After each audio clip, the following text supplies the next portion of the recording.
Hello and welcome to VOS Red Carpet. My name is Jackson Vunganyi. This week on the Red Carpet we chat with Ghanaian rapper and singer Amrado Bana about his musical roots. And we visit a garage in Ouagadougou where a mechanic is customizing and transforming automobiles. Those stories plus South Africa's newly appointed Minister of Sports, a self-described former gangster, wants to promote a sport that has associations with South African gangster culture. Let's get on with the show.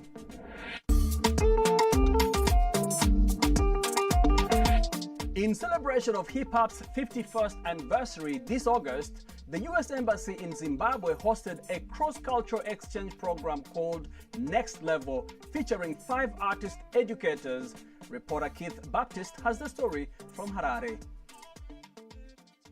A 2-week residency initiative in Zimbabwe aims to foster a cross-cultural creative exchange through the universal language of hip-hop music and dance.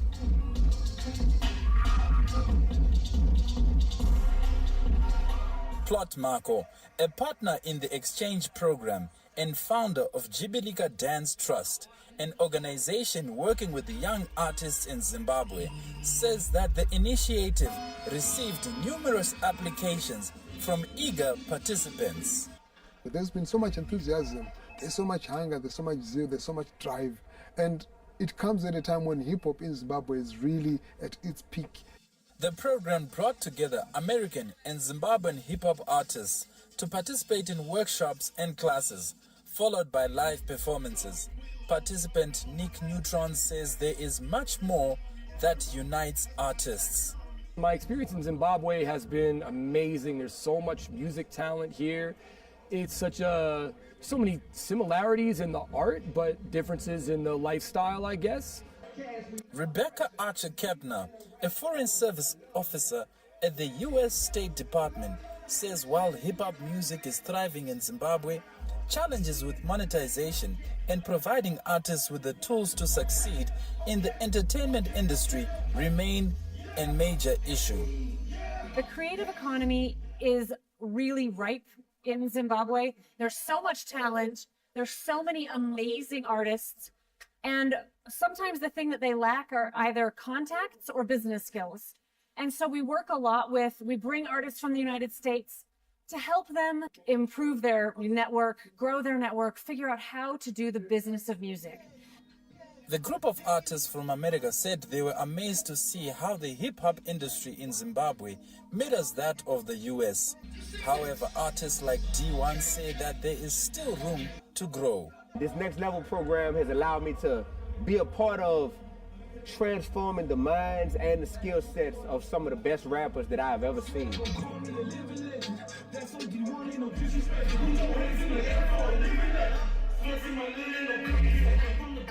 Local artists like Tafadzwa Tarukwana, who goes by his stage name ASAP, and Zimbabwean rapper Banshee applaud the program, saying it has opened their perspectives into the business of music and the art of collaboration. Aisha Upchurch, site manager for the Next Level program, says Zimbabwe has a robust hip-hop culture, given the huge response they received from the applicants. It's been magic as a site manager and someone who's been doing this kind of hip-hop cultural diplomacy work for over 10 years. Participants of the Next Level initiative say it encourages artists to share their art and knowledge, with continuous learning and artistic growth for everyone involved. Keith Baptist for Voice of America in Harare, Zimbabwe.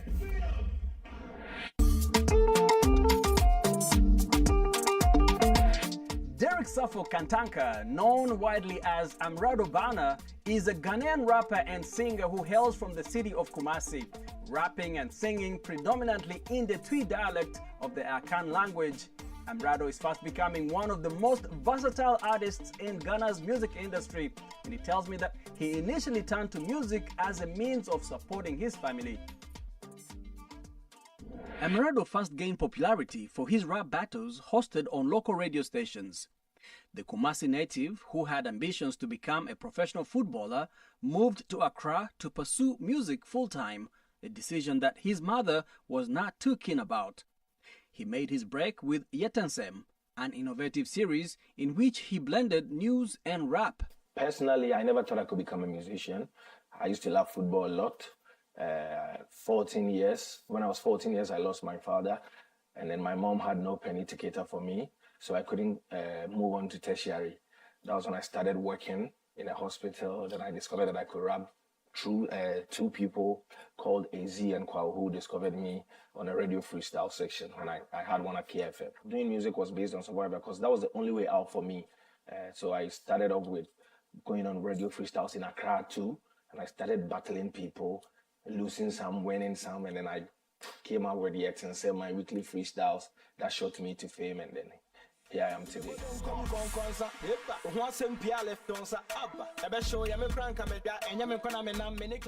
My team had to sit me down when I went into depression after I returned from England, because I was contemplating on whether to continue my music career or maybe find something to do, because it wasn't picking up for me. Yeah, so that was when the Yetensem came. We used to brainstorm every evening to find something catchy that's gonna catch the eyes of people in the COVID era. I had to tell the team that we can't be doing this thing forever. Let's try to halt it and try other stuff. And then we started dropping major songs. That was when I did my first hit song with Black Sheriff, Abotre, and then I kept on with the moment.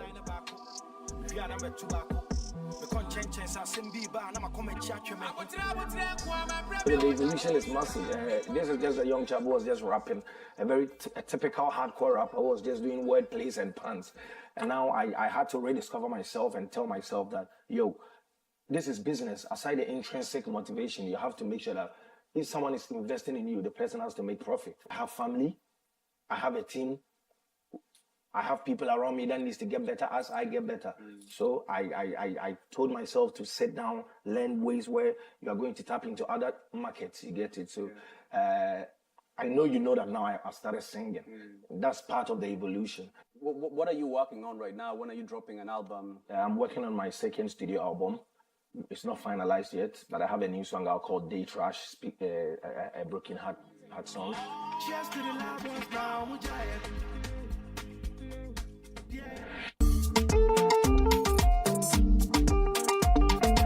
In his garage in Ouagadougou, Burkina Faso, mechanic Sawa Wadyogo spends hours fixing, customizing, and transforming automobiles.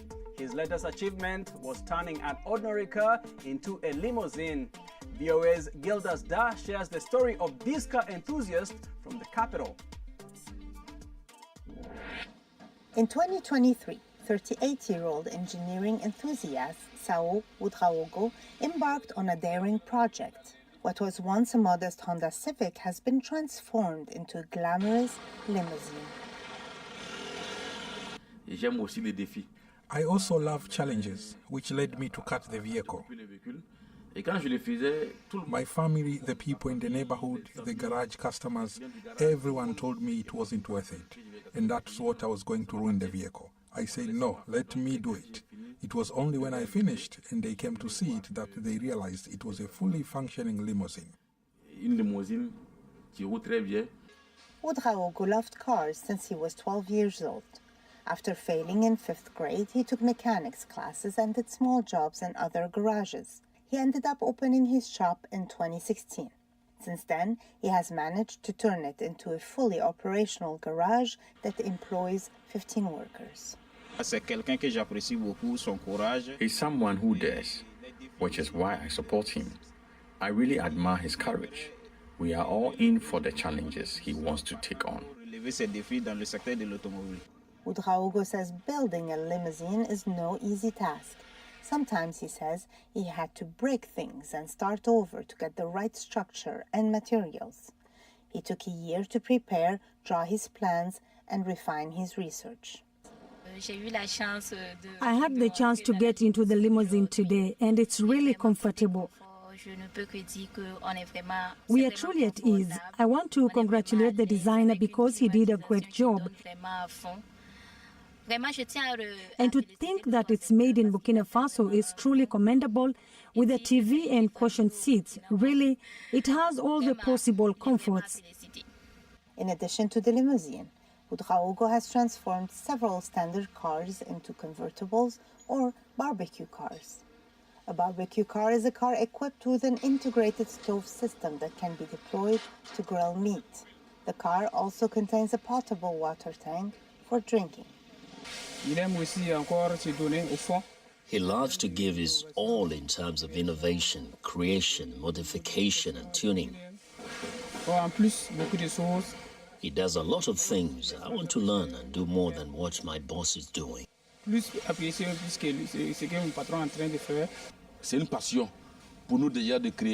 a passion for us to create and invent car parts. Once we have the money, we can produce them in series for sale. Ouedraogo showcases the limousine to the public at auto shows. The vehicle is often rented for weddings and other events, but its inventor says it is not for sale. For Gildasda, Ouagadougou, Burkina Faso, Betty Ayoub, VOA Africa.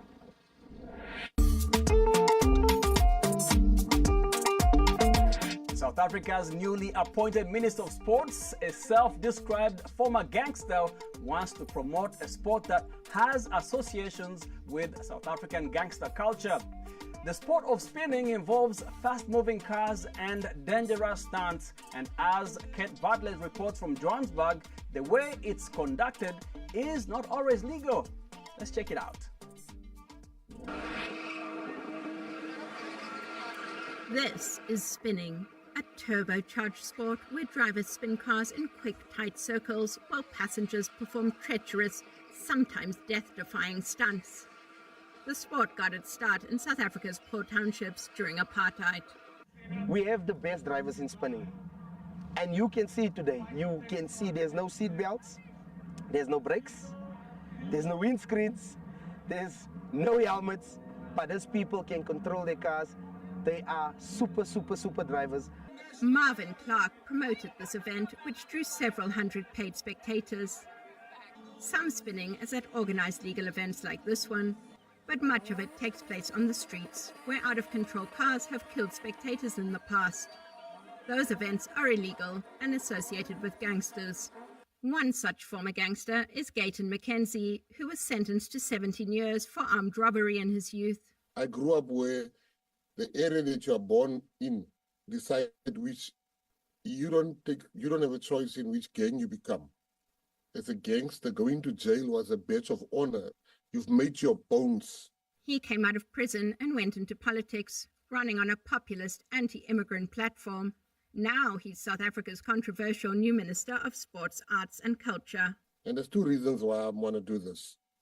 Well, three reasons. Reason number one, there's a massive interest, was my first point I made to you. The second point you made is it's dangerous because they're doing it everywhere because the police are chasing them sometimes. Now, once you regulate it, once you make it safer, and once you put the rules there that you can't do this, you can't do that. The longtime spinning aficionado says his first task in the job will be to promote the sport. Renowned car spinner Kyla Oliphant says she's hopeful about Mackenzie's tenure as sports minister. He'd like to make spinning big for us, legalize it. Obviously, we'd have the government behind us. I'm hoping that everything is going to go in the right direction, having funding for us, assisting us. For many who grew up in South Africa's impoverished urban areas, danger was always a reality, and spinning was, and still is, a way of life. Kate Bartlett, VOA News, Johannesburg. Thanks for watching VOA's Red Carpet. I'm Jackson Vunganyi. For more entertainment news, remember to check us out at voaafrica.com. We're also on Facebook, on Instagram, and on YouTube. Don't forget to like, to share, and to subscribe. Until next time, goodbye everyone.